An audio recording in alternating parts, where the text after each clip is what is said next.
Welcome to CTTP BarberTalk. Isaac Miracles, Danny the Barber. Today's guest was diagnosed with cancer at the age of 21. She transformed what most people would literally crumble into a powerhouse of inspiration.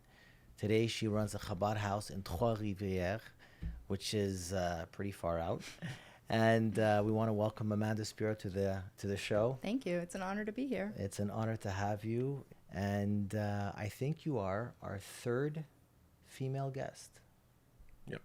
It's a chazaka. You need more female guests. We need more female guests. Yes, we're getting there. We're getting the female voice needs to come out. Mm-hmm. Mm-hmm. It seems to me that in our Jewish world, right, in the bubble that we live in, the female voice is dying to come out. Mm-hmm.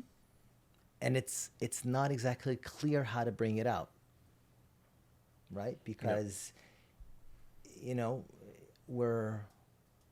look, it's fair to assume, I think, well, you're about tshuva, I'm about tshuva. Danny comes from... He's also about B'nai tshuva. B'rach. From what I heard, he's about tshuva. We're all about tshuva, it's fine. But, you know, it's we don't know how to kind of tread this area. And, you know, for the viewers who don't know who you are, what your hosts are, we're going to get into that. Maybe you could shed some light on that. The female voice. I think, you know, we're in the time where Mashiach's just around the corner.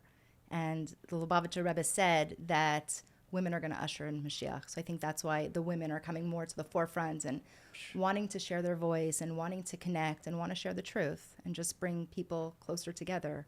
He said that the women will usher in Mashiach. Yes. Wow.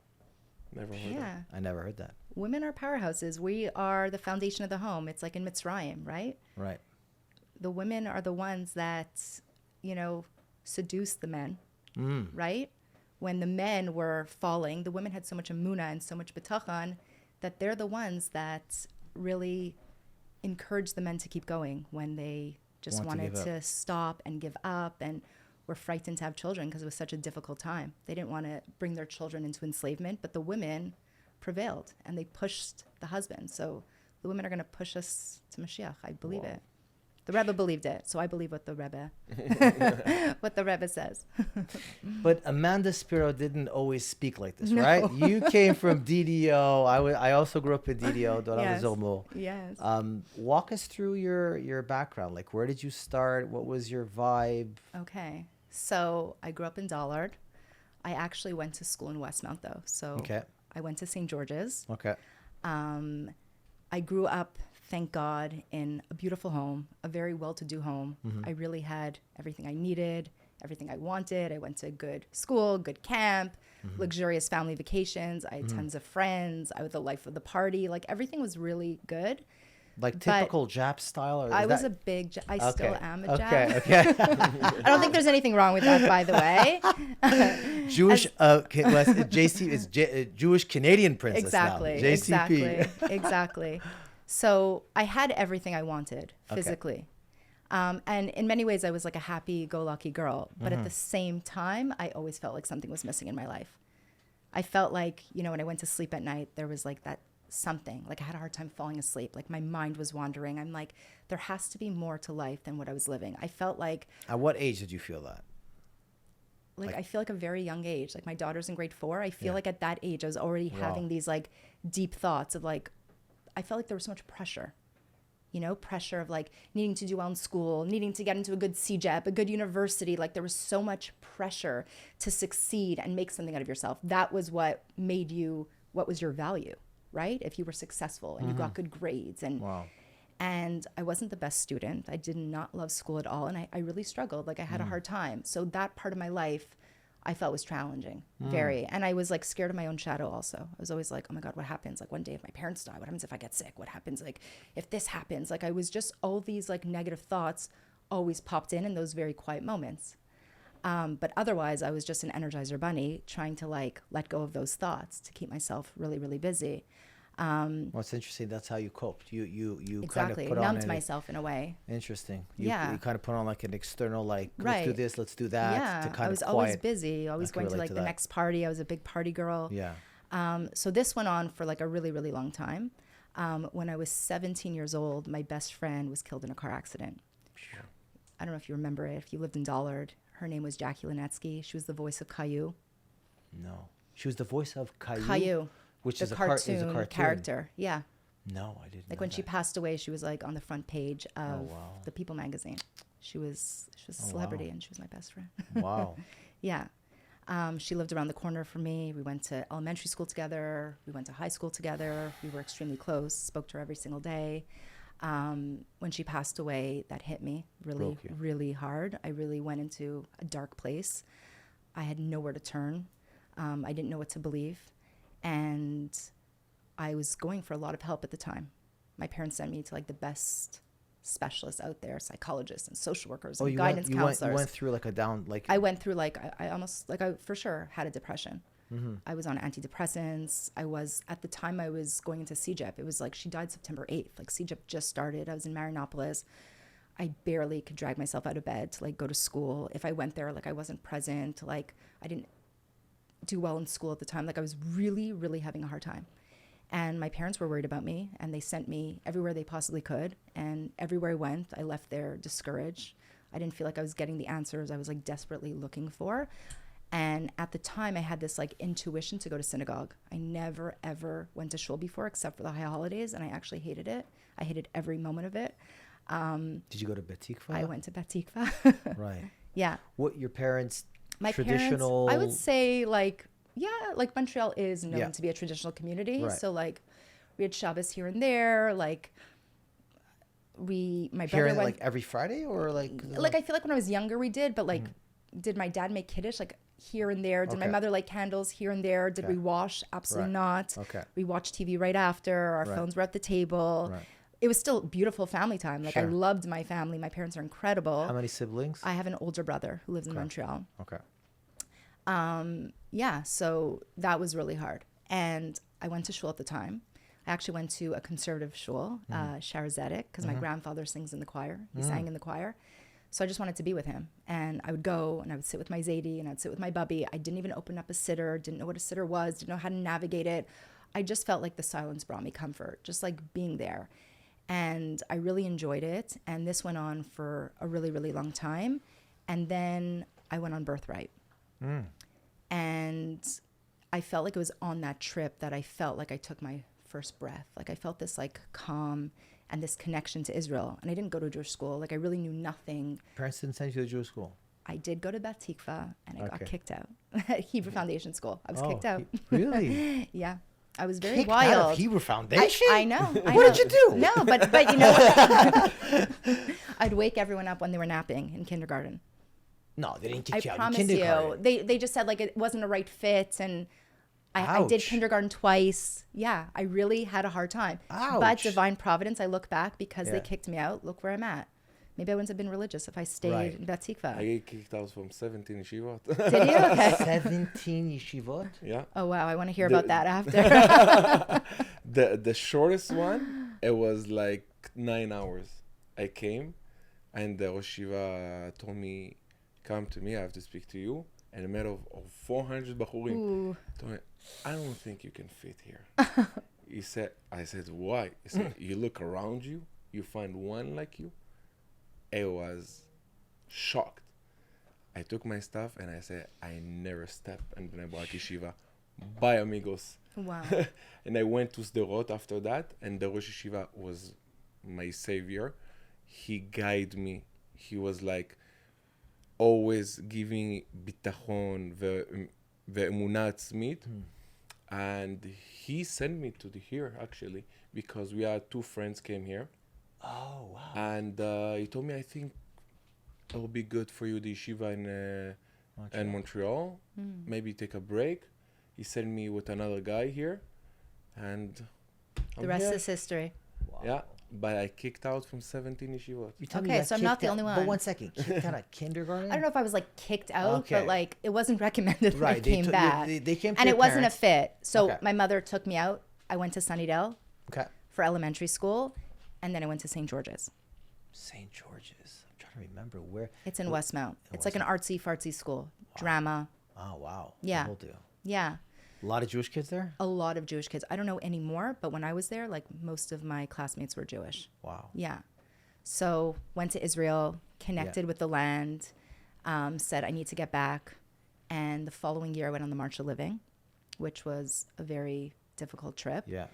And on the trip, there were two rabbis. And one of the rabbis I really connected with, Rabbi Penny Ganevish, who you absolutely need to have sitting in this chair. Penny, this is your call. Yeah, Penny. Shout out to Penny.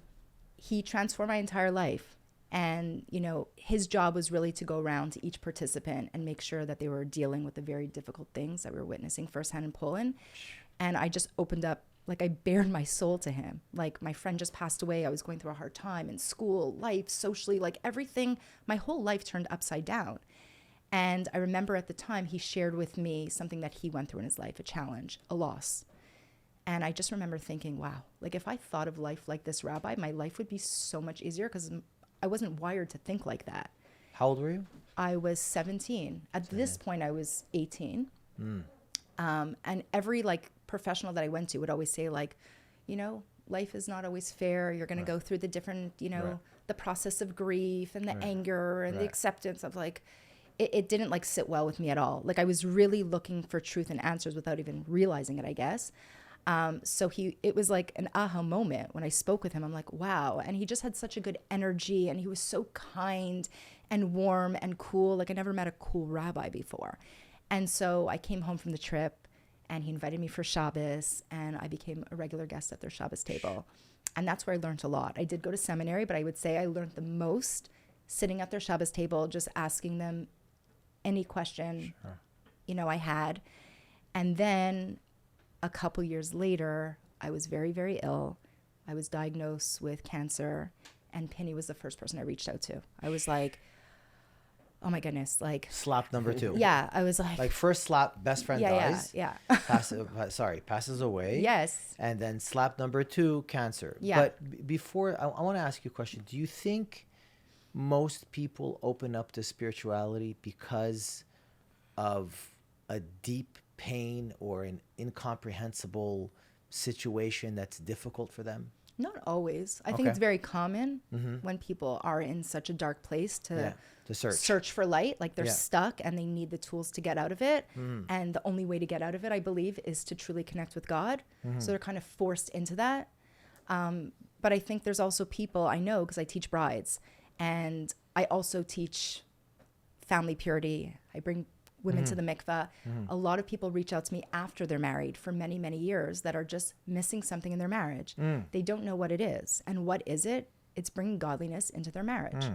So I feel like people are missing things. There's people that are extremely wealthy. They have pain, everything. that's what I'm trying to get to. But it's not necessarily pain. I think people sometimes just feel like, ugh, a lack. Like A I lack. lack, like I'm bored, or like, you know, they have a dream, they have a goal, and then they reach lack it. Of meaning. And then, I think people are just searching. They want more. So if lack of meaning is the precursor to spirituality, then would you say that somebody who doesn't have or doesn't experience that lack, what's their entry, you know? I think there's like a time and place for everything. I believe in like divine timing. So it might just be that they're like not ready for it, or it's not the right time for it, you know? Or, you know, those people might have a connection, whether they realize it or not. I feel like everyone deep down, we all have a neshama. We're all like connected. You know, it might not seem to everyone else that they're connected, but I feel like it's such a personal journey, your relationship with God. You know, I always say there's people that, this might be controversial, but it's okay. You know, there might be people out there that are, you know, wearing the tights, wearing the wig, the black hat, the black coat, the garb. Right. And they're like miserable people and they're not like truly tapping in. Right. And then there's people that you might see on the streets that are, you know, wearing crop tops and Lululemons and all this. And they have like a deep connection. You know, because it's really within. Yes, we have a responsibility and Hashem expects a lot of us and there's a lot to be done and it's baby steps and it's a journey. But the real connection is inside. It's inside. It's like, and you don't see that. You don't see that. When I left Israel, I left Bnei Brak. My parents sent me to somebody, and she told me one thing, and stay with me until today. She said to me, "You know, leaving Bnei Brak because you want to, like, to break the rules. you live in Bnei Brak because you want to find yourself. And she told me, you will see, you can go everywhere in the world, and until you don't find yourself and you don't know what you really want, you will never, you can change million places in the world. You'll be lost forever. And it's crazy because when I was in Israel, I was surrounded so much Torah and so much like whatever a person need to go up, and I didn't go up. And only when I came to Montreal and I see all these rich kids, and sometimes you think because they don't put the hat or you think this is how a tzaddik look, and that's such a deep emunah. And I see people without kippah, without the learning, they go to tefillah, they're doing better than me. And it's like, I said, wait a second. Like, I thought only if you look religious, this is what looks are deceiving. but it's not. Yeah. I'm curious about that expression. It's very interesting. In the last, I want to say 6 months, I've been really exploring this theme of finding yourself. We hear this a lot in New Age. Looking for yourself is that famous joke. Dad, I'm looking for myself. Where are you looking? You're here. Where are you going? Right. Or you hear about the Israeli soldiers that they go to Thailand or they go to some far off country. I'm looking. That's me. Right. That's Mo. I'm looking for the self. And in the religious worlds. Well, it depends where you ask, but it's a little bit shunned upon, that idea, or it's not well understood. I'm curious from your perspective, how do you understand that idea, finding yourself? I think it's very important to find yourself. Okay. But I think by finding yourself, you're connecting to God in the process. Okay. You could only find yourself by connecting to God in the process. Okay. So you can't find yourself if you're not connected, if you're not finding God. I don't believe so. Okay. So I think in order to find yourself, I really believe that we're living in a generation, especially with all the social media and the iPhones, that people are just swamped and they're busy and they're over their head. Yeah. And they just don't ever stop and take a deep breath. And I think by making time for quiet, that's when the magic happens. And that's when you find yourself, when you almost could hear that inner voice of God revealing himself to us. Because it's interesting, Danny, he's coming from an environment where God is mentioned left and right. Right. Yet he has to leave that environment to find himself. Right. But maybe he was just busy, even though God was mentioned all the time, and you were waking up, you were saying Moda'ani, doing Nigovasser, saying this blessing and that blessing. You weren't internalizing what you were doing. So it wasn't seeping in within. Right. So you didn't feel it. So you didn't feel connected. You're I'm doing all these things. Then it feels like a nuisance. Then it feels like, oh my God. When people reach out to me, all these brides that I'm teaching, I teach a lot of girls that are really struggling, that grew up religious in different communities. And they're really struggling with this idea that they're just don't feel connected, so that every mitzvah ends up becoming a challenge and becomes difficult and I can't do this and I can't do that. And I always say every mitzvah is a gift. I really believe that every mitzvah means connection. It's a way to connect to God. And God wants us to live our best lives. That's also a thing in today's time, that everyone's wants to live their best lives, right? How do we live our best lives is having a healthy relationship with God, and that requires healthy boundaries. And God gave us those boundaries. He gave us a GPS to live this life. So if we do it properly and we tap in the way we're meant to be tapping in, it's available. How did your parents take your spiritual involvement and this is not our Amanda. This is not the girl that we raised. We sent you to the best schools, and you who's the rabbi that brainwashed you? They actually loved Penny right away. Not love him. He's very lovable. Yeah, I think in my case, and I've spoken to so many different Bel Tshuvas, in a way it was a blessing because I was so sick. Yeah. My parents just wanted me to be happy. So they were so happy that I was happy. Wow. I don't think they realized that it was going to be long lasting. I think they thought I don't think they thought it's it was phase, brainwashed. right. I think they thought it's a phase. She's very vulnerable, like you said earlier. When you're really in a dark time, you search, you're desperate. Yeah. But at the same time, I was the exact same person. I'm still the exact same person. Like I just had my son's bar mitzvah last week. Like most of the guests were secular, were my friends that I grew up with, that I partied with. You always had a... Always. These are my guests that come on Shabbos. Beautiful. So like I transformed within again. And obviously, you know, I started dressing modest and doing all these things. Yeah.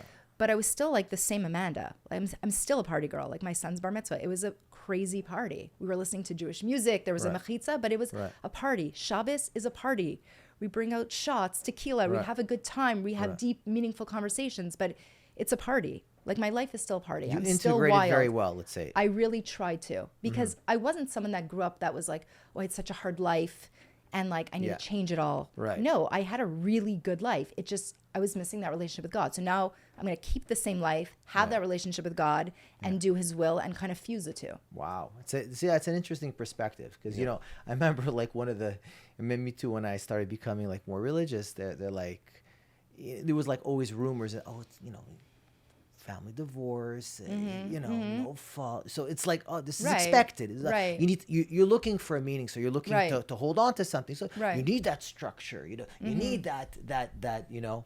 Right. And it's interesting to hear from your perspective. Listen, you grew up the typical, I'm sure parents did very well, thank God, and sent you to good schools, and yet you also felt that lack. Yeah. So 21, you get a very difficult news.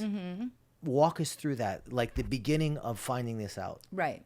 So I was very sick for a long time, not knowing what was wrong with me, back and forth. Like what, to fever doctors. Style? Like what are we talking about? Like my whole life, like a typical Jewish girl, I always wanted to lose weight, and I was never able to lose it. All of a sudden, the weight's just like coming off, doing nothing. You like, know? God, you're answering my prayer. Exactly. This was before I even had a relationship with God, but I'm like, what's going on? Oh, wow. I was waking up with like, I had like night sweats.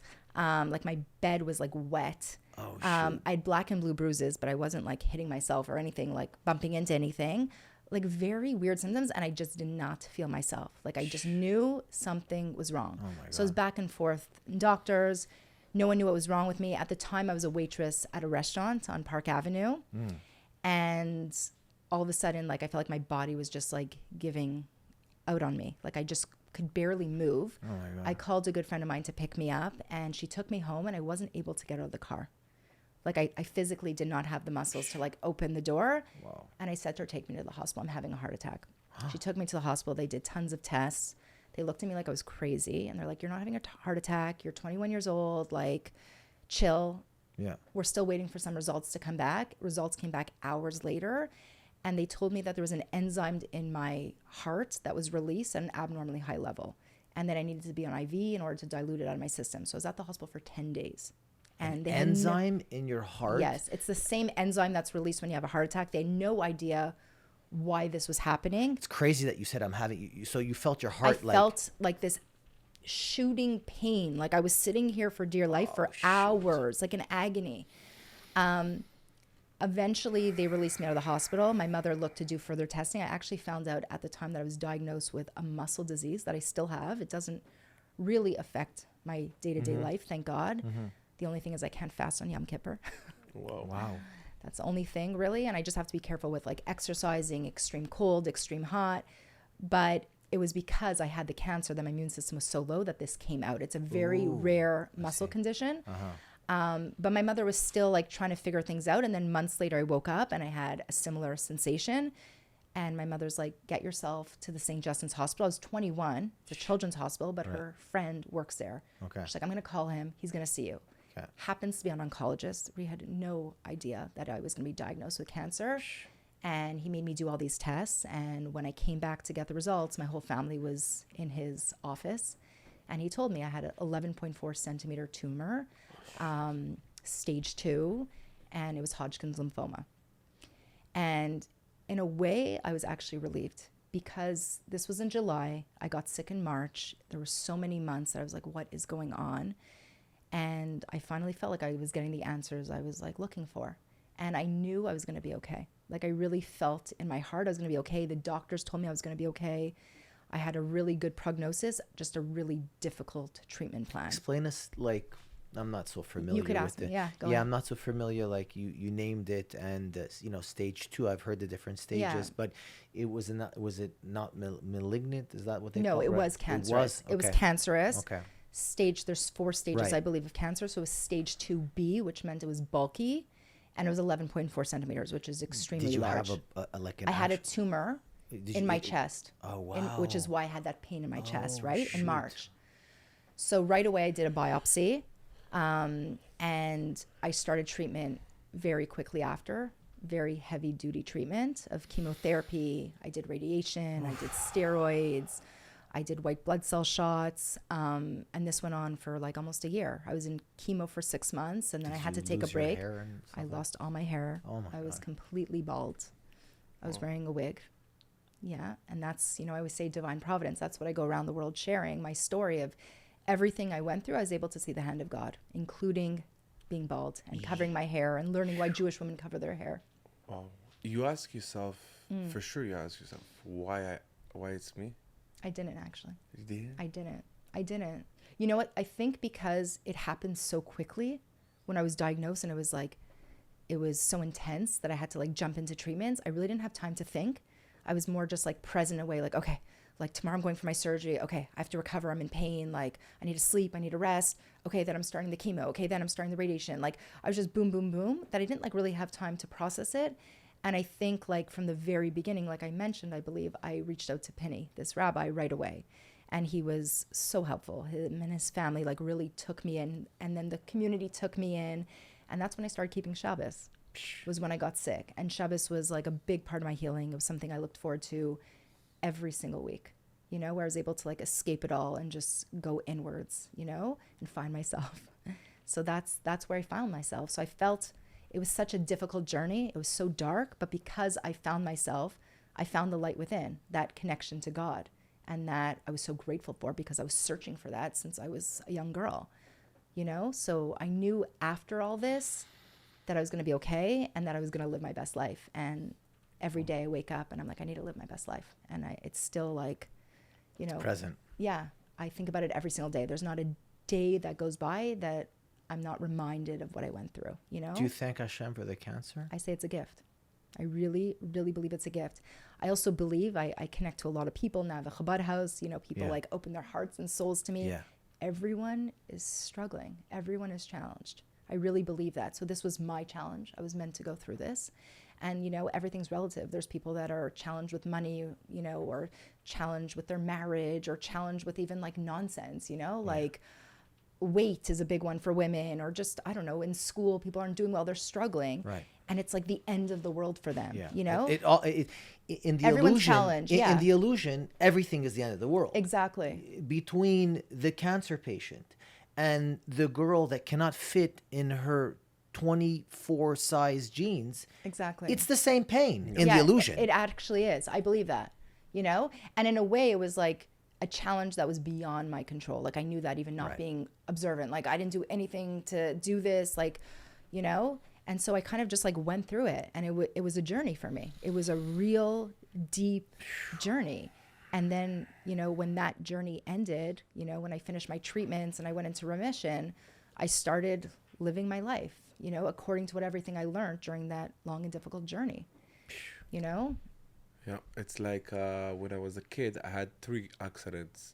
I fall 15 stairs with a rollerblade. This is new to me. All his secrets are coming out today, You fell 15 stairs? 15 stairs. 50. Wow. 15. 15. On rollerblades? With rollerblades. Oh, wow. Yeah.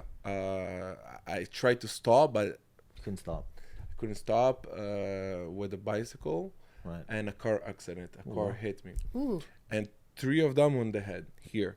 And the doctor said he's losing his memory. Oh, wow. But he's very, very good with arts. And all my family, the genius, all of them. And I'm the black sheep. And today I didn't have to do tests in schools. And I had it when I was 6 years old. In 1 year, 3 accidents. Oh, wow. Bam, bam, bam, bam. Oh, all at the age of 6. Yeah, 6 to 7. Wow. And Kita B to Kita Gimel. And the teacher said you don't need to do test. It's like I was 1 year missing all the time because I was 1 year out of school. But the teacher started to understand I'm more arts. I'm like, I relate to arts. And it was bothering me when I was a kid. I cannot do tests. I learn Gemara. I forget everything after 1 hour. You can teach me. You come back after 1 hour. I don't know nothing. Wow. Like, what are you talking about? Wow. And when I started to be a barber, actually, the barber is like, you have a client here. I say, it's my client. Say, it's wow. your client. At that level, wow. I forgot his name. I forgot his face. I forgot, like, and the barber helped me to start, okay, I put on the phone, this is Itzik, this is Shlomo. And I'll start training myself. And I get into food, and I will start cooking. It started, wow, I love it, you know. I'm the cooker in the house. And I started cooking Shabbat when I was 10 years old, 11 years old, all Shabbat. My mom go to do laundry. I'm doing Shabbat. Me and my brother, we do Shabbat, Chagim. After it's for yeshiva, we start cooking. And to be a barber when I was 14 years old. And when I was 26, that's it. I said, enough, it's enough. I have to start the music. And I started music. And today, I understand it was a gift from Hashem. Wow. Because maybe it was another book smart. Right. And I will never do that, what I'm doing now, connecting people. Connect with people, connect with music. We have group of people coming play music. And I think these gifts. Yeah. And if you don't see it like that, you can be miserable to all your life. Right. But do you think, like, Amanda, did you thank Hashem when you first found out? Or, like, do you think, like, the gift is revealed when you get through it? Can you say thank you at the beginning of it? I think maybe if I was religious at the time, I probably would be like, okay, I trust that this is a gift. Okay. I don't think I saw it as a gift at the beginning, but I was okay, if that makes sense. Yeah. It's also like, it was so difficult, but like I said, I was relieved that I finally had a diagnosis, because I really felt like I was going crazy. Like, I was going doctor, and like top doctors had no idea what was wrong with me. Everyone kind of knew something was up, and no one really knew what was it. It's the not knowing that kills people. Kills people. It's that gray area. Yeah. It's also, I found, you know, at the time, so many people reached out to me. So many people, like, such kindness that I've never seen before. It really, like, warmed my heart. Like, it was really healing. And everyone was so nice. Like, even my older brother, he used to, like, pick on me, this and that. Like, all of a sudden, he's, like, so nice. Like, everyone's so nice. It felt like Mashiach times in a way. Do you know what I mean? Everyone's, like, bringing me food, and can I do this, and can I do that? I'm like, wow, like, can everyone always be this nice? Sending me people that, like, I went to high school with that I thought, like, you know, didn't like me, or, like, whatever. Sending me messages, like, I always knew you were so strong, and you're so amazing. And I'm like, wow, I'm amazing? Like, it was, like, it was an interesting time for me. And I also, keep in mind, I hated school. I dropped out of school. I was in Marinopolis. I hated every moment of it. I dropped out of it, and I finally had quiet time. I always felt like I never even watched TV. Like, people always say to me now that I'm religious, do you watch TV? I'm like, that was never a struggle. I didn't watch TV when I was secular. Oh, wow. I never had the time. I probably had or have ADHD. Like, I just was like, go, go, go, go, go. It forced me to, like, chill. Like, I was watching episodes. I was reading. I never picked up a book in my life. Like, there was a whole other world out there that I discovered. More time with my family, more time with my friends, connecting with religious people and having these, like, very interesting conversations and seeing a whole other world with, like, a different lens. It was, like, incredible. I think it's funny, you know, when in my spiritual progression, I remember at some point, like, you know, we were trying to, like, diminish kind of like the TV, the movie type of thing, you know what I mean? But, you know, movies and TV, it fills something, you know? Dopamine. Yeah, definitely, you know, you get something out of it. And I remember, like, when I got married, there wasn't even a question. I was not going to bring in a TV to the house. Right. And this was just, I think, the beginning of when, like, the internet was going to be, you know.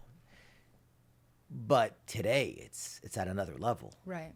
I think all of us, spiritual or not spiritual, religious or not religious, Yes, we absolutely. all got sidetracked. 100%. Because even Instagram, people are like, I don't watch TV, but they're like sitting on YouTube or Instagram. hello, it's the the same thing. social media Yeah. is 10 times more captivating and grabbing your It's attention. short and sweet. It's short. On to the it's- next, on to the next, on to the Yeah, next. it's like, I mean, The kids I don't cannot go watch movie. I don't go to the washroom without my phone. I feel not well if it's not with me. I know. It's Do you scary. have that? I do. A bit. Yeah. Does it I mean, bother you? I bring the phone to the washroom because it's the only time I have peace and quiet. I actually really took it upon myself to not have my phone when my kids are around, you know, because Oh, I the feel like kids, I'm like yeah, okay. setting a really bad example. right. And I try to like practice what I preach. It's one of Yeah. the first things that I tell brides when they're getting married of like, don't let the phone get Yeah. in the way of your marriage. Like Yeah. your husband needs undivided attention. When he comes home from work, like throw the phone away. Doesn't Right. matter if you're on the phone with your sister from Israel and it's the Yeah. only time you could speak to her, like put it down.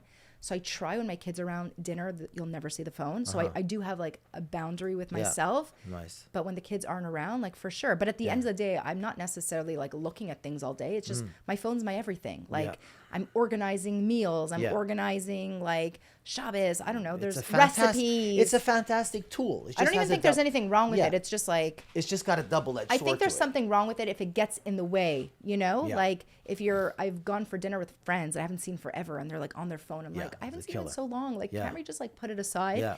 That I find an issue, Yeah. you know? And you're trying to like connect with people and you're like, they don't really want to connect with me. They want to connect with the device. That's when I think it's hard. But And otherwise, you know, How do you handle devices with the kids? You have a 13-year-old. I do. You have, how many kids do you have now? I have 3 beautiful Hashem. miracle children. Wow. Yeah. Wow. Yeah. So how do you because you know the kids, especially in the schools today, depending what school they go to, a lot of the teachers are giving the homeworks on the internet. Correct, yeah. You got to access that. Yeah. And then so you give them an iPad, and then look, then You they never got. know where it could take them. Yeah. It is scary. It's you very know? difficult, I find. So again, I do like have boundaries with my kids. Okay. I know what they're allowed to watch, what they're not allowed to watch. They don't watch during the week. They watch only Erev Shabbos when I really need that time. And they enjoy it and they look forward to it. Nice. And it's like a balance, you know? Nice. But I think like when you're so strict in life, like you can't do this and you can't do this, that's when they're going to backfires. rebel. So like I really try to balance. And I guess because I'm a Bal Tshuva, like I also really want my kids to find God on their own, you know? I don't like, you know, there's times where like my son, my little one, he's 5, he like won't listen to Kiddush. He's like playing and I try to encourage it, but I don't ever want to like, you know, scream at him or God forbid, but be like, Chaim, let's go. Come here, Tati's Kiddush. You know, it's like, he's not going to want to hear Kiddush if I say that. Yeah. It has to come from within. Like I almost want my kids to be Bal Tshuvas, you know, because I really appreciate the experience. And I speak to a lot of people that grew up religious. There's a lot of people, of course, I'm not generalizing, that appreciate it and love their lives and they're like powerhouses. But there's a lot that are turned off. Yeah, from the schools and different people that might have been like, put your skirt down. What are you wearing nail polish for? Like, stop chewing gum, whatever it is. And I'm like, I don't want to do that at home. I want it to be like a loving, calm environment. I try to nurture that. I think that what she just described. I don't want to push this on you. I think that's what you lived. Yeah, 100%. I think you lose yourself in that. It's also fear. Like, what's the opposite of fear?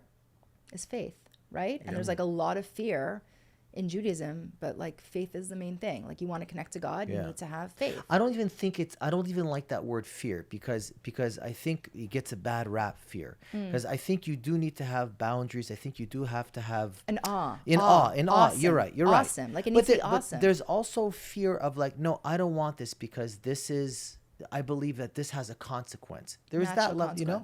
Yeah. But I mean, I think like what you're talking about is this, I don't know how to call it, but like this kind of this forceful, like you must do it like this, you know? It destroys something in the person. Right. And they're also really young. Like I look at my kids, I'm like, it's very impressive, but they're really young. Like to have such a deep connection with God at that age is hard, you know? So it's like, I really want it to come from within. I really want them to connect on their own. You said sometimes you don't want to scream on your kids to come to Kiddush, but sometimes it's like more worse than that. It's like when you grew up religious, the rabbi told you you burn in Gehenom. Oh God. Yeah, And- that's hardcore. Yeah, I get. Yeah, I know. Yeah, Yeah, I and heard. after I have friends that told me I don't want to go to synagogue. Right. I don't want to Right. even to do Shabbat. I don't want Right. to. And but in another side, I'm asking myself, where's the balance? What you supposed Doing to it from do? a place of love and awe. Yes. Which is fear, but Yes. awe is like this awesome, like It's a higher level of I fear, want to do yeah. this Yes. because I know that by doing this, I'm really connecting to my true authentic self. And this is going to elevate me. So I want to do this. So you're It's a like work, though, to get there. inspired to do Yeah. it. But again, that's really hard for a child. Yeah. So I feel like a child just needs like love and warmth and education. You know, it shouldn't be like a free for all. Like I'm not Yeah. screaming at him. I'm not ignoring him. I'm Right. trying to be firm. But at a certain point, Sure. if he's not listening, like Yeah. it will happen. You know, it will happen. You know, me, I got start gaining love and mitzvot when my grandfather, my wife's grandfather, Right. actually, he was living by me, and he passed the Holocaust. He was 99 years old, and I saw the trauma he's still taking with him, and I'm not judging him because You can't, yeah. the past horrible life. Right. But I started to say, okay, I'm doing Shabbat, but I love that. I'm doing Tefillah, but I really mean that. I'm doing all that thing, But do it right. but I really, this is what I wanted to do. And I said to myself, and I said, wait a second. It's like what I'm doing here. And this is when I start really connecting to each mitzvah and each moment and each thing. Because you can be on a play Autopilot, yeah. and nothing come inside of you. And this is when I started Chavruta 2 years ago. And I said, wow, I learned that, but it didn't came to me. I never. Right. It was, now I really enjoy it. I'm happy. It's like when I'm doing it. robotic. It's Yeah. just doing it, like checking off the list, but not really doing it. Your husband Amanda. Yes, he's Baal Tshuva? amazing. Yes. Baal Tshuva as well. He's also he went to Bialik. Okay. And how did you guys meet? How did you guys? So God was our shadchan, Right. our matchmaker. We were Okay. very, very lucky. Okay. So I always knew who he was. Montreal Okay. is like a very small community. We had a lot of friends in common. He was a grade older than me, but I was always friends with the older people, Okay. the older grade. So we overlapped a lot and we're very, very different. And at the time we were just like acquaintances, you know, anytime I saw him, hi, nice to see you, da, Yeah. da, da. When I was going through my treatment, I had a break between my chemo and my radiation, and I was in Florida, and I bumped into a mutual friend, and I was telling him, like, I'm kind of keeping Shabbos, I'm kind of keeping kosher, and I'm planning to go to Israel. I was studying at the University of Jerusalem. Wow. I applied for it. And he said, oh, Aaron Spiro, have you been in touch with him? He also, I believe, is going there, and I think he's also, like, slowly becoming religious. I'm like, oh, that's so interesting. I always, like, knew he was the nicest guy. Always thought he was very cute. He wasn't necessarily my type, but I always thought he was cute.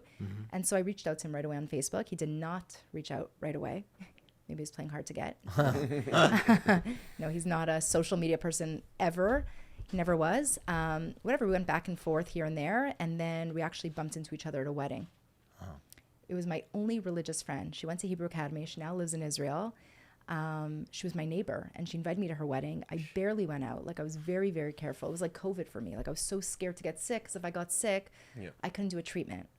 This is after you. So this was during my treatments Okay, when right. I met him. I met him when I was sick. Wow. So I went to the wedding. I put on a wig. I put myself together, and he walks in, and I'm like, wow, that's crazy. Like, there was this feeling within of like, this is really meant to be. Like, I've been trying to reach out to this guy. Like, I haven't gone out at all, and here he is. Right away, it was like magnetic. It was like this attraction, and we connected the entire night. I don't think I spoke to anyone at the wedding. We were like deep in conversation.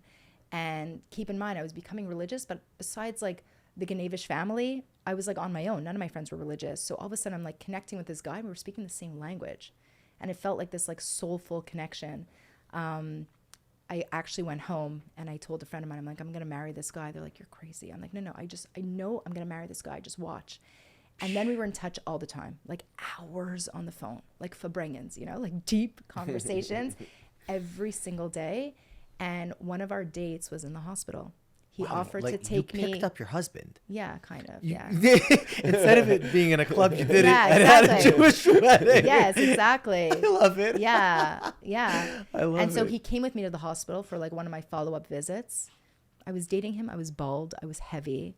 Like I just knew like I always went after the wrong guys. I always got hurt. I was like a masochist. I just went after these guys and got hurt.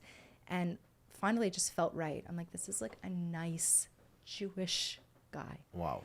And whatever, we were on the same plan. And then we both went to Israel together and we just connected. You know, the more we learned, the more we connected to each other. And we dated for a year and a half. Mm-hmm. He proposed in a garden overlooking the old city of Jerusalem. Wow. Said yes right away. Wow. We got married in Tel Aviv, in Israel, a very intimate, beautiful, I think it was our first Hasidic wedding there. And then we ended up living there because he was doing his master's. I was doing like an undergrad, like study abroad. So I ended up staying there, went to seminary, living my best life. And we lived there and then we came home. Wow. Yeah. You call this home? Israel's home. Okay, no, I'm curious. I'm just curious. I like because you said then we came home. I'm like, You have to be so careful with your words. no, right? it's fine. It's fine. It's listen. I call it home. Yeah. He calls it home. I call it home. I love here. I hear People you. like you're from waiting Montreal. to me to say, I don't like here. I don't like here. No, I I like love, here. I actually love Montreal. I do love Okay. Montreal. And I believe, like, I mean, it's very clear, like my shluchas is here, you know, in Trois-Rivières, it's an hour and a half away. This is where I'm meant to be. So this is my home, you know? But of course, like, our true home is when Mashiach will come and we'll all be in Yerushalayim together. But do you feel a personal connection to Israel, like Very, home? very connected. I sometimes, like, close my eyes and I, like, cry. Like, I yearn to be there. Me and my husband just led a birthright trip. Wow. For my note, like My a note, bunch sure. of young professionals that aren't religious in the summer. We've done it before. I try and go back to Israel as much as I can whenever an opportunity presents itself. I feel very connected. Like when I'm there, I'm my true self. Like I love it there. But the Lubavitcher Rebbe is very much about being where you're meant to be. You know, like till Mashiach comes, we need to bring Mashiach. If everyone's in Israel, you know, there's people all over the world that need us, that need to connect to themselves, to find themselves. And that's what shluchas is really helping a Yid, you know, come back home to themselves. I have speaking with Offer so many times. Right. And one time he came to me, it's like I said, listen, we here and Hashem open up the door for us. It's easy for me. Here I have easy life. Because you're coming from Israel. I don't think people that grew up in Montreal look at Montreal like an easy life, right? Why not? It's still hard. There's still people, unfortunately, that We really had struggle. challenge, We had great community. Yeah. Amazing community, absolutely. Yes. I never see that in that way, and in community is nowhere. everything, for sure. And maybe it's just the way I see it, but we can do so much. I think we spoke about this once before. I find the mochin of Montreal, when I say mochin, I mean it's kind of like the mentality of Montreal. It's very safeguarded, you know. Don't rock the boat too much, right? And so on the pros, it basically gives a very tight knit community, and on the con, you're not doing super crazy things. I mean, how many restaurants do we have over here? Right? I mean, I feel like every day I see a new one. Yeah, opening up now, on now, Instagram, the last year. which Now. I'm The super last happy year. about because I'm a yes. big foodie. I'm congrats like, to all the foodies tomorrow out there. night Yes. I'm going to Royal Mount on Yeah. a date. I'm like, Yes. that's so cool. Yes. Yeah, But yesterday it's we not- went there. It's it's not- is it? amazing, Yeah. amazing. But what I mean, Wow. Amanda, is it's not Florida mentality here. No. Okay, whether it's the winter that does that to us, whether there's something in the air that keeps you kind of like in the middle, mediocre. It doesn't let you like fly like LA. It doesn't let you fly like Florida. Like we're gonna do this and you know what I mean? Yeah. I feel that's Montreal. It kind of like You're saying protects it's the you. weather that affects us. I don't Yeah. know if it's the weather per Yeah, se, but the it's mentality, but I think it is shifting a bit. You know? A lot of it, yeah. Yeah, I do believe that. Like I I see it definitely in my community, in the Lubavitch community. There's like a lot of young, you know, families that are like really thriving and like are big minded and are doing incredible work. you Sure. know? Yeah. The last 2 years, things moving, Yeah. moving, and I say to all my clients and to all the young people, you think Israel 7 years ago it was what today? It was desert. Who changed that? People. Yeah. stand up and change things. Yeah. You don't like, you're going to stay here. People Don't complain tell a me- lot and don't necessarily do. That's Right. what I've noticed. Like, I Yeah. feel like it's like a limiting, like a self-limiting belief, you know? It's Sure. like we're capable of doing so much, Sure. you know? And people are just scared. It's that fear again to just like push themselves out of their comfort, Sure. you know? So when you let's get back to your story. Yeah. When you kind of like went through this transformation, the cancer, so it went in remission, thank God. Thank God. And that means it's gone type of thing? So once you go into remission, yeah, they no longer see the cancer. Then Okay. they wait 5 years. Once you hit the 5-year mark, you're considered cancer free. So I Wow. hit that mark. When did you hit that? This What is age like did you? this is actually at the end of the month is going to be 13 years that I'm cancer Thank free. God. Wow. So 13 and 5, right? Wow. Yeah. Wow, wow, Yeah. wow, wow. Yeah. So okay, so then you got married, you know, you had children. I didn't have children right away. Okay. So I had to wait before trying to have children because Okay. my body went through a lot and needed Sure. time to heal.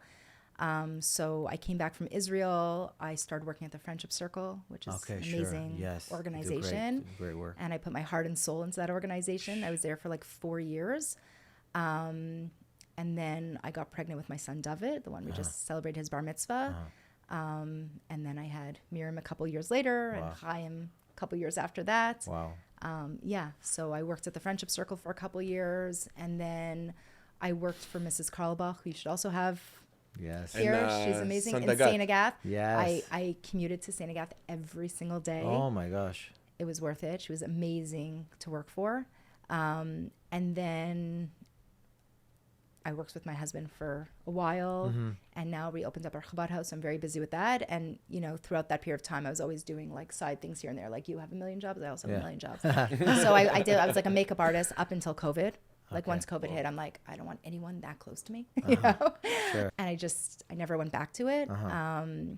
And I teach brides. Sure. I did Arbonne. So I did like a bunch of things here and Sure, there. Tried to sure. keep myself busy. How did you? So then, after kind of like the whole cancer transformation, you decided I'm going to use this to speak and Right. encourage Yes. and influence and share your story and your connection. And Yes. you were talking about before you going on different podcasts. Correct. I mean, you were recommended to me by Zaya. You gotta have her. You gotta have her. You know. And so, how did you like?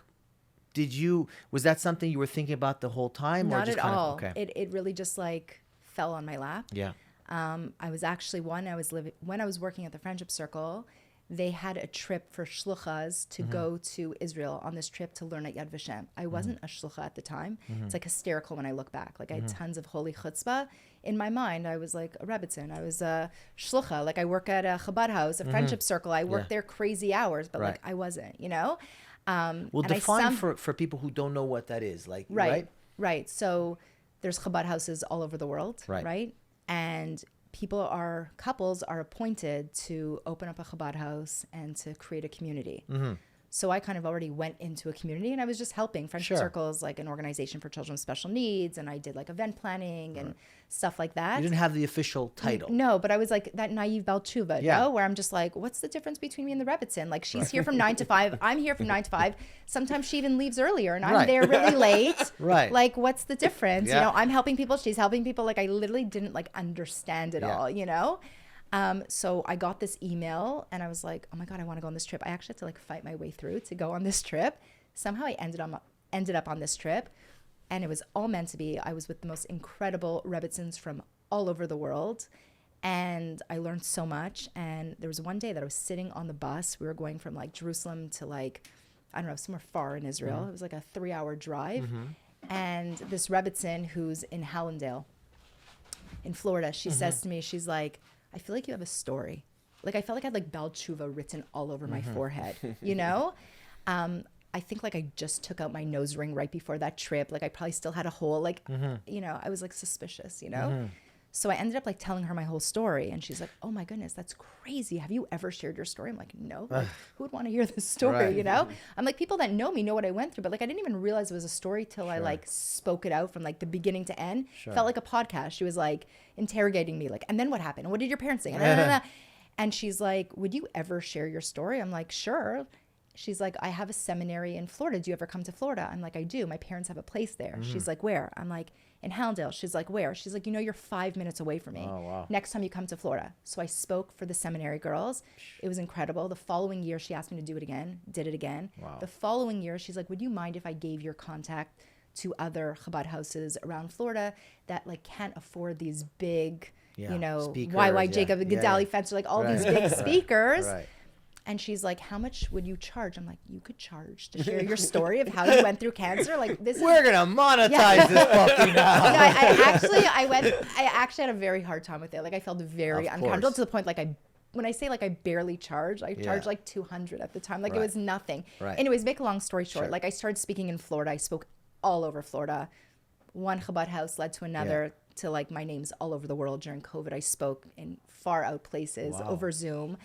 And it never gets easy. I promise you, like sharing my story, it's a difficult journey, but even just like speaking and, that's the biggest fear, right? Is, public speaking. It's still so hard. Wow, I feel like you're so natural though. Like I don't. Looks are deceiving.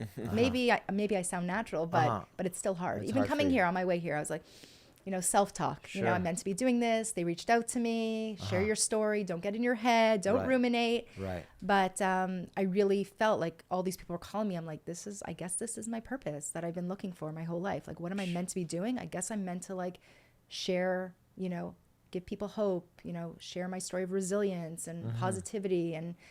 And then, I really zoomed in on that. And I really just, started going around the world, sharing my story. And then through working with Mrs. Karlbach, she encouraged me to become a Kala teacher. And I started working with brides and also just coaching them. And then we opened up the Chabad house and just working with people. I actually studied psychology in university. So I feel like I'm like applying that in many ways. And it's always what I love to do. Like I always love to connect with people and to share. And so you became an official shlucha? Yes. Okay. Yes. And are Baal Tshuvas allowed to become? Yes. So anybody absolutely. can. Yeah. Okay. There's tons of Baal Tshuvas that became shluchim. Yeah. Tons. Yeah. A lot in university campuses, which makes sense, right? People could relate to them. Wow. Yeah. Hashem handpicks. Who's meant to be doing what. I really believe that. Did you have any internal pushback from people within Chabad that said, not at all. Wow. Everyone was so supportive. Was like, you guys are amazing. It's so incredible you're doing this. Wow. You guys are perfect for the job. Like, and your husband was on. He wants to do this as well. He loves this. Yeah, he loves this. He's a businessman, my husband. Right. But in the nooks and crannies, this is what we're doing. That's why we don't stop. That's why there's no room for TV. There's no time for TV. We're busy, but we're busy doing what we love. So it recharges us as opposed to like sucking out our energy, Totally. Yeah, totally. when you do something you love, they give you energy. Yeah, it purpose really driven. does. You're purpose driven. You feel that, listen, people that they use entertainment to unwind is because maybe they're not connecting to the right thing. So they need some sort of an outlet. Right. But if you're busy with your true purpose, why would I watch a fictional story? Right. My life is not interesting enough. Right, exactly. It's not interesting to people that I'm meeting. And that's what I think is so amazing. Sorry to interrupt you. No, it's about all these amazing podcasts, including this one, right? Is that people are sharing their stories. Right. We could all learn from each other. Yeah. So now instead of people watching TV, they're like, oh, you have to listen to this podcast. Right. People are filling their time with podcasts, I find, which is like TV. It's like, But a lot of people, like my clients, they told me, wow, we started watching podcasts because of you. Wow. It's like we watch your podcast, but YouTube give me another podcast. It starts like the algorithm of like, real. Look, what does Chazal say? Diburim emet, safa brura. What's safa brura? It's a clear language. If you want, you can translate it that way, or it's a unified language. I mean, but isn't that what we're supposed to be doing? Like, what are we talking about today? She got cancer. She became religious. She said that, but there's something that's coming through that story. I feel like when people connect through entertainment or they're watching a TV, they're also searching for that. They want to find that hidden or deeper message, but it's there. It's in our lives already. Right. Exactly. It doesn't need to be diluted into additional. Yes. Yeah. Exactly. Wow. Very powerful. Are you thinking of writing a book? I don't have time. I write a lot. I actually share a lot on Instagram. Right. That's like it's very therapeutic, you know. Yeah. I share a lot of my journey, always like with the hopes to help other people, you know, what I've been through. So, you know, every now and then it's like my journal. Like I sometimes have these things that come down. I'm like, Yeah. okay, I always like ask myself, is this like fitting to share on Instagram? Right. Like, and then I share it, you know? So I feel like that's my book, you know? Have other cancer patients reached out to you? It's another full-time job, Oh, unfortunately. Wow. Yeah. And recently also, like my father passed away from Alzheimer's. He had early onset Alzheimer's. I also, like a lot of people reaching out to me, you know, through my Instagram. Like I saw your father my father had Instagram. So take that one out. You know, I saw your father had Alzheimer's. My father also, like, I'd love to talk with you. And, you know, so. Just chizuk and giving them encouragement. Yes. Your mother is still alive? She's still alive. She's on the beach in Florida right now. Okay. Yeah. Listening to this podcast? I hope so. She will. Yeah, she listens to them all. I don't give her a choice. Okay. Yeah, we're going to go visit her right after Purim. Wow. Yeah. Has she embraced your kind of like spiritual growth in her personal life, or how is that rubbed off on your parents, or maybe even your close cousins or siblings? So I think my brother, it's interesting. I'll definitely send it to you. Maybe he's a good person for you to have on this podcast. Yeah. He actually spoke for Yud Tes Kislev as a keynote speaker at the Montreal Tour Center. So he's been on his own journey. Okay. He's a lawyer, partner at Stikeman and Elliott. Okay. And since my dad passed away, I feel like everyone feels a lot more connected, you know? My parents embraced my journey. They transformed their whole kitchen. They got new dishes, Chalav Yisrael, Pas Yisrael, like incredible. My kids could go there. My parents aren't like Shomer Shabbos or anything like that, but they're extremely respectful. And my mother's like a regular. My father used to be. They used to come for Shabbos all the time, and they enjoy it. My father, like me, like a party guy, you know? Like he loved the good food and all the people and, you know, so... And my father was also putting on tefillin. He was involved in Chabad TMR. So I would say like they're called like a friend of Chabad. My mother goes to a Torah class here and there. Mm-hmm. She loves Rabbi New. She's invited... Like she has tons of religious friends now that invite her, come for sukkahs, come here, come there. Mm-hmm. So she's like very involved. Like I'll say to my mom, like, oh, there's an event for Rosh Chodesh at MTC. Like we're doing this activity. You want to join? She's like, sure. You know, she'll bring a friend. Like she's definitely into it. Is she observant?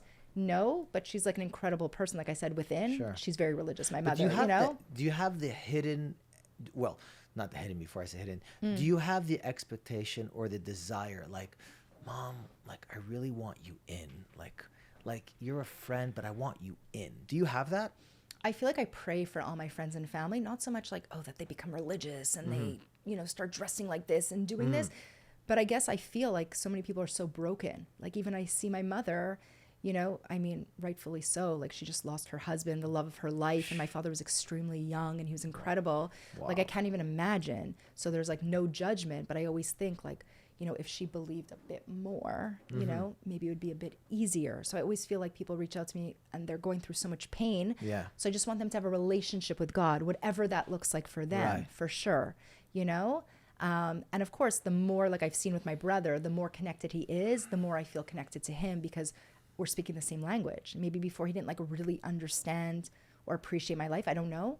But did you feel distant from him? Was there a distance that came? No, I feel like we have a very strong bond. We always did. Even though our lives look completely different, it's like a unbreakable bond, you know?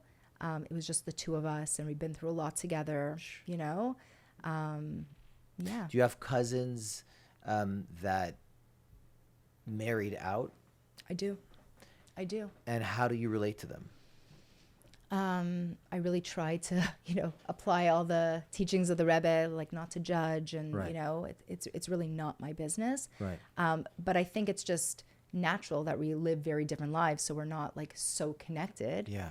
But I don't think it like necessarily affects us, you know? I just recently went to California on a retreat and I have a cousin that lives there and she's married to a non-Jew. He's actually one of my favorite people in the entire world. Like he's such a nice guy. And like, what kind of retreat?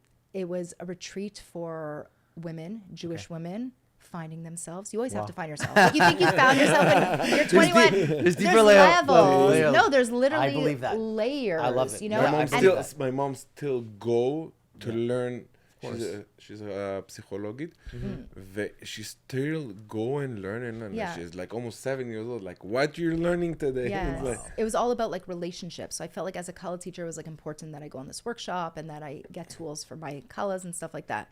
And it helped me also in my life, you know, because it's not just relationships, it's relationship with God, relationship with your husband, with your children. But I stayed with this cousin and like we had the most incredible time. We went for dinner, like lovely. You know what I mean? It's not, you know, I try to really focus on myself, you know, not to like be so consumed with other people and what they're doing and how they're living their lives. I just try to be an example and do what I feel is right. And, you know, just wanting the best for everyone. I don't know. Beautiful. Talk to us about the Lubavitcher Rebbe. You Yes. know, the Lubavitcher Rebbe had a huge influence and still does. Obviously, you met Penny and he shared, you know, his love for the Lubavitcher Rebbe. Speak to us about how you live with the Lubavitcher Rebbe day to day. So I try to connect as much as I can. We actually had my son, like officially his bar mitzvah was at the Ohel, the resting place of the Rebbe. Beautiful. That was very special. He wanted to have it there. I feel like I just try to engage in that relationship as much as I can through his teachings. So I learn a lot, and I find by learning his teachings, that's how I connect to him, you know, and use his wisdom and his direction to live my life. So I feel, you know, that's, you know, and also just my shluchas. Like I find since I started our Chabad house, my connection has deepened because I feel like I'm really doing the Rebbe's will, and it's very humbling, but I felt like the Rebbe pushed us in this direction. You know, at first when we were like appointed to go there, I like looked at my husband, I was like, we can't be in like Rodeo Drive or Westmount, like me in Trois-Rivières, I barely speak French. And like, but once I like surrendered to it, I'm like, wow, like for whatever reason, I'm meant to be here. And I feel like it's also my home. When I'm in Trois-Rivières, it's my home. Like I feel very spiritual there, very connected. Like it's my happy place. Like I'm going Thursday night. Like I'm so excited. 1 second, you don't have the language. I mean, somehow get by. Like few tequilas and the French comes out. You know, it somehow comes out. And your husband? My husband somehow figures it out. Also, he speaks French. Like we learned French. Right. A lot of them speak English. That's the honest truth. There's a few that like, you know, we go back and forth French and English, and I would love to learn more. But it works, you know, but I just feel like those people are my people, like the people that Hashem wanted me to connect with, you know. So every time I go, even when it's difficult, it's not always so glamorous, right? You know, if you watch me on Instagram, I sometimes like show pictures like my husband like schlepping, he breaks his back, like we have to rent an extra car and like loading the car, unloading the car, like sometimes the elevator breaks, we have to go up the stairs, like it's a lot. Cooking and catering and even organizing. Like sometimes I cater it. I'm like, I still have to organize it all. There's a lot of details, but I enjoy it all. I enjoy the process, and this is my purpose, you know? It's beautiful. How lucky are we that we get to discover gems that are 6 feet buried underneath the snow here in Montreal, you know? There's a lot of incredible people in this There's community. a lot of incredible people over here, and it's inspiring. It's humbling because it shows you that, you know, each person has a path, and you got to keep on searching to find that. It's you know? it's ongoing. It's you know, ongoing, right? It's never I'm there. Never. No, I think if you think you arrive, like It's finished. It dies. Yeah, no, I think it's like constant, you know, and like new struggles come up and new challenges, but again, it's like looking at all those challenges in a way as a gift, because that's what we're meant to go through, you know, and that's what helps us reach our infinite potential. So instead of looking at it like, oh, this is so hard, why do I have to go through this? It's like, why am I going through this? Like, what's going on? Like, what deeper is going on, you know? And every time you overcome that challenge, you're connecting so deep with Hashem, you know, and you're growing. It's like stretching you. If you could leave one message, I guess, I'm thinking of a particular person, wishing him a big refuah shlema. Amen, amen. That was diagnosed recently, you know, in the Jewish community. And what would that message be to, you know, people cancer patients, mamash, that maybe are not taking it the way you did? Like, Right.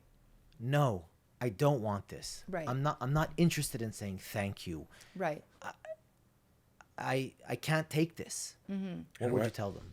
before you say that, right away, this person is my friend also. We know each other, and he was the first person to came to me and say, "Danny, you know what? You start a podcast."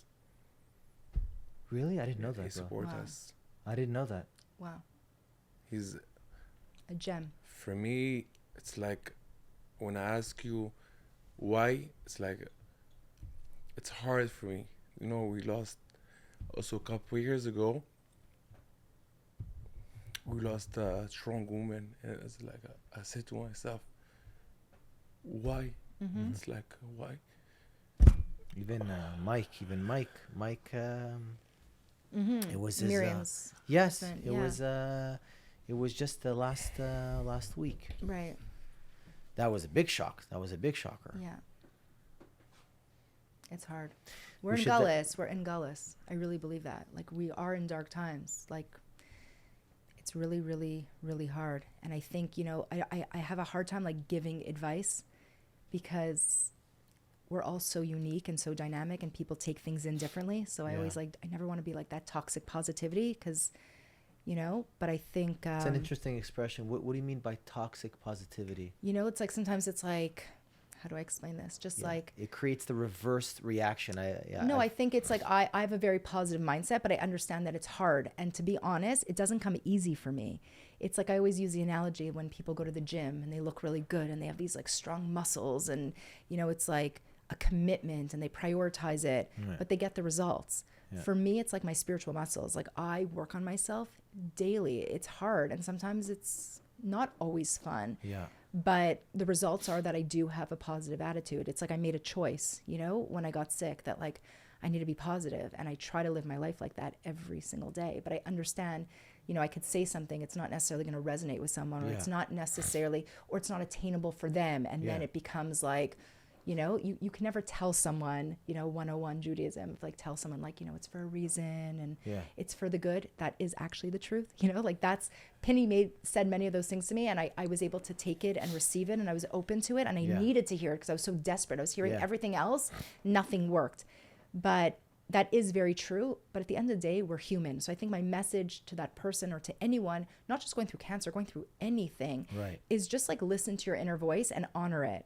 And like take the time you need to heal and be true to yourself. And it's okay to feel all the feels. When my father passed away, it was very hard. I wouldn't say I was angry. I wasn't. But I felt like I was sad. Like I really felt like I miss my father. I know this is for a reason. I know he's not meant to be here now. I know he's in peace, all those things. I just missed him like terribly. It was like this horrible ache. And people gave me a lot of unsolicited advice. And I just like... you didn't like that. I know they all meant well. I really believe people mean well. You know, people want to like put a Band-Aid on right away, and people feel your pain and they genuinely care, and they feel like what works for them might work for you, even if it doesn't necessarily, because we're all so different. But I honored myself and I allowed myself to experience the pain. Sometimes you have to sit with what's uncomfortable. I think this is the climax. This is what I need to hear, because I will tell you, I will share with you and our wonderful and everyone viewers. else, thousands of millions of, you know, you forget that everyone else is listening. I'm like really immersed in this conversation. I forget like that toxic. I like that expression, toxic positivity. Like there's an inclination in me also to kind of like, you know, you see somebody suffering, something that Rabbi Israel Bernat spoke about. You know, kind of like when you have this mindset, which I also share in, you attract people that are suffering. Okay? Whether you like it or not. Correct. And you step into this savior, I'm going to help you, I can put a Band-Aid on it. And sometimes the person's like, I don't want you to put a Band-Aid on it. I want to sit with this. Yeah, you have to hold space for people. It's difficult. It's all timing. It's hard. You have to be uncomfortable. Sometimes you just have to like listen to people. I find that's healing also, and validate people's feelings, because like you might hear someone like vent about something they're going through and you're like, that's ridiculous. Like, come on. Like, how often do you do that with your kids? I do it with my kids all the time. And I have to remind myself, like, no, my daughter's in grade 4. This is actually a big deal to her. You know what I mean? So you have to be like sensitive. But I think just, you know, not necessarily giving advice, but just holding space for that person, being there for them however you possibly can be, and just validating like, wow, that must be really hard. Like, you have chemo tomorrow? Wow. Yeah. I can't even imagine. Like, that must be really hard. Like, what could I do for you? You know? I've heard it a million times, like, don't give advice until you're actually specifically asked. Right. You know, and just if you could hold that would be amazing. Like, breathe. Yeah. I think you also, what I've realized for me, and like, I'm not perfect, and I often sometimes like get off the phone with someone like, maybe I said too much, or I overdid it. Like, I'm a big talker. But I think it's also like, again, connecting to yourself and being in tuned and being self-aware. You're able to pick up on people. Yeah. You know, it's like, I don't even know you that well, but just from this conversation, like, in my mind, I have an idea. So if you ever called me with something, I'm like, I know Isaac Miracles. I know what he can handle. Yeah. You know what I mean? Because you like opened yourself up to me. Yeah. But you have to just be careful with people, and you need to know your audience. You know, it's like I go around speaking. I know what I could say to certain people and what I can't say to other people. And I sometimes screw up royally, and that's okay because I'm human. Right. But you have to try your best to just like meet people where they're at and try to be like, what does this person need? Not what do I want? It's not about me. It's about them, you know? That's beautiful. Woo. It's the listening part. The It's listening like part. my job. It's 90% listening to people, and most of the time, you know, you want to get message from people from happiness place, but you also goes express most of the time to not a happiness place, and the listening part heal people. You know, when I go to see people in hospitals, they call me, listen, I'm in the hospital, you can come cut my hair, or I'm in the house, I'm stuck in the house 6 months, I have something. And you go there and it's like, what I'm going to say to these people, and just listening to them. It's like when you go to a shiva. I actually just went to a shiva the other day. You know, if you actually like look at the halachas of shiva, no one actually follows them. You're actually supposed to go and just hold space for them. Yeah. Let them share what they want to share. Don't stay for a long time. Don't overextend yourself. Yeah. You know, I really try when I know someone's going through a hard time and I don't feel like they're so open, or maybe like, I don't know, or I maybe don't know them that well, or I don't know if they could receive what I want to say. I just every now and then text message, you know, share with them, like, thinking of you, you know, checking in on you. Yeah. Or just like the other day, like someone I knew actually lost her father, and it touched me because I lost my father. So I was like so sensitive, but I'm not so close with her. I sent her District Bagel, Uber Eats gift, and she was so touched. Like, I didn't need to say anything. It's like she felt, a lot of times when you're going through pain, you feel lonely. Sometimes you don't need to say anything. You just need to hold space for that person so they don't feel lonely. They need to go through what they need to go through, and that's internal, you know? Only if they outwardly, you know, ask you for advice, like, what do you think? Or how did you handle this? Or how did, you know, then you could say whatever you want to say. Yeah. Otherwise, like, you really have to be careful, which I like. It's tough when you see a close friend, like, going down a rabbit hole, and you're like, dude, please get out of this, please. You know what I mean? I struggle with that. Yeah. If I see somebody close to me, and I'm like, oh, it's chavad, you know? It's like, our time is so short here. Right. But they have to find it within. Yeah. Like, you can't change anyone. You can't. You could be the reason someone changes, you know? Like, you're like that influencer, you know? But like, I always tell couples that, no, it's like, at a certain point, you have to like let it go. Let them. You know the let them theory? Mel Robbins, you know? No, I don't know that. Okay, that's one of the books you have to put here. That you should listen to the podcast. It's incredible. But in reality, everyone loves this let them theory. It's Tony Robbins? It's Mel Robbins. Mel. I don't even know if they're related. We have Tony Robbins. not. Yeah. He's also. What is the let them theory? What is it? Essentially, it's a Jewish concept. Everyone's like, all these people are like, oh my God, I love this. Let them. But if you really think about it, it's a Jewish concept. It's like, let go and let God. This is what I love about being a Jew, is that you're not, like, when people like when did you do tshuva? Tshuva? I'm trying to do tshuva every day. Every minute I'm trying to do tshuva. Right, yeah. What was tshuva? You want to put a label on me that I'm doing tshuva? That's why I agree with you. Everybody's about tshuva. Everybody's about tshuva. What is or this? Everyone should be. No, because it's there's a religious system which I'm very, very much opposed to. You know what I mean? Like this, like, from birth, and from birth. What does that mean? frum from birth. That's it. Now you're frum from birth. You gotta do nothing. Your kids can't marry them. They don't want to marry your kids. Oh, please. I don't want to go to that place.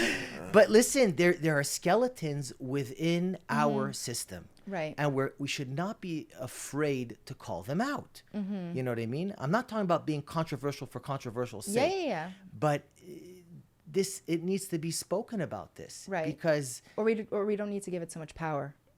You know? Like, I often hear people, like, talk about shidduchim, and they're, like, nervous. Like, oh, you know, my husband's, convert, and they would never let their kid marry my kid. And, like, they just get so consumed with it. But it's like, if you really trust, again, you have to build up that muscle that, like, Hashem's in charge. Like, you're giving people so much power. And do you actually want your kid to marry them if they don't want to marry your kid? Like, whoever your kid ends up with, they're going to end up with. Like, God's in charge. It's all orchestrated from a higher place, you know? And we just can't, like, it's this fear of, like, just giving people so much power. We have to give Hashem more power and let them, again. Just like, okay, people are like that. People are going to label me like... You know, and just surround ourselves with people that are going to lift us up, help us grow, help us connect, and everyone else, let them, you know? Yeah, my best brother-in-law is Baal Tshuva. It's like Baal Tshuva. Yeah. It's like, for me, it's like plus. He knows, he's you know, it's for me, it's plus to be Baal Tshuva. I think it's very cool. I would let my kids marry Baal Tshuva, and they're from birth, you know? Right. Whoever they're meant to marry, if it's the right person. I mean, you consider them frum from birth, but somebody frum from birth would be like, no, that's not parents are Baal Tshuvas, You know, it never ends with the shidduchim in Israel. They go 3 generations. But people get very stuck on it and lose sleep over it. But it's like, stop, because Hashem's in charge. Like, we're really meant to live like this, you know? Yeah. You know, we know that everything's going to be crystal clear when Mashiach comes and everything's going to be revealed and all the secrets. But, like, why can't we live a Mashiach life right here, right now, of just like letting go? That's like Chabad of Trois-Rivières, and like this trust of like, okay, like there's a lot of noise in the background, but like whoever, 100%. Like Hashem decided this, the moment your child was born, who they're going to marry. So if that person said no, that's not the person. So like, get over it. Even if you think that person's perfect and they have an amazing family and they don't want you and you're insulted by it, it's not personal. Like, it's not meant to be. It's not divine. So just, you know, this is a hard level. I'm saying this, you know, I'm not saying I'm there yet, but I try to wire my brain to think like that because it makes life so much easier. That's why I'm super happy that you brought up, because it's like, you know, as you grow spiritually, the ego, the Yetzer Hara, call it whatever you want, it hides in more closer and closer, like smaller and smaller corners. You know what I mean? It hides sometimes behind halakha. Right. It hides behind, you know, slight judgments, and it hides primarily behind the truth. Right. The hard truth. Right. You did wrong, or this is wrong. Right. It says this in the Torah. Right. You know? And then before you know it, you're no longer looking in front of the person in front of you with a divine light. Right. You know? And that's tough. Right. That's why I love Pesach. It's my favorite holiday. No, but if you think about it, it's this whole idea, like we're so busy cleaning out our own chametz. We don't have time. Like, are you offering to go to someone else's house and clean up their chametz? No. But it should be like that all year round, where it's just like, you got to clean up your schmutz and like do the hard work and stop worrying about what someone else is doing. Like, if you're true to yourself and you look in the mirror, you know you have enough of your own work to do and things you're not doing perfect. Yeah. Focus on yourself, and then like, I mean, never focus on someone else. But, you know, it's just, I think people get very consumed. I think I struggle with that, honestly, also as a Baal Tshuva, this idea that, like, it's so beautiful that we have this, like, framework and this GPS that guides us. But because it's, like, do it like this and don't do it like that, you kind of do always feel like someone's like, oh, she's, like, wearing a really long sheitel. Is that so tznius? Is she doing this? Is she doing that?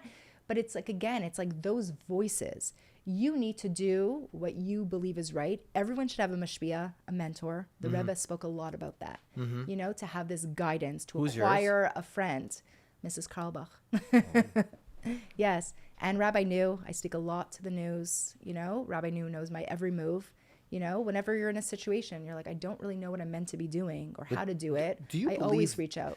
Do you believe that the husband should be the ultimate mashpia on the wife? It's a tough question. Like, I'm curious about that, because like, it's like,